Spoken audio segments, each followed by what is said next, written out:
আজানের জবাব দেওয়া একটা আমল, আপনারা জানেন তো।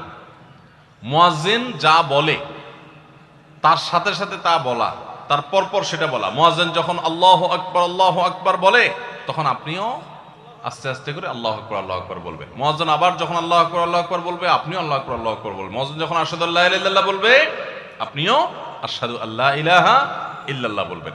মুয়াজ্জিন যখন আশহাদু আন্না মুহাম্মাদুর রাসূলুল্লাহ বলবে, আপনি কি বলবেন? আশহাদু আন্না মুহাম্মাদুর রাসূলুল্লাহই বলবেন। অনেকে সাল্লাল্লাহু আলাইহি সাল্লাম পড়ে, সাল্লাল্লাহু আলাইহি সাল্লাম পড়বেন হলো আযানের শেষে, কিন্তু আযান চলাকালীন আশহাদু আন্না মুহাম্মাদুর রাসূলুল্লাহই বলবেন।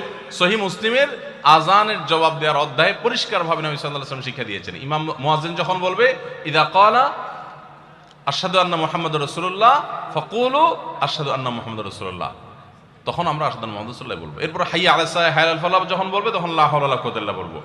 এরপর আল্লাহু আকবার বললে তাই বলবো, লা ইলাহা ইল্লাল্লাহ বলার সময় তাই বলবো। তারপরে আযানের জবাব দেবো, দুরূদ পড়বো, দোয়া পড়বো।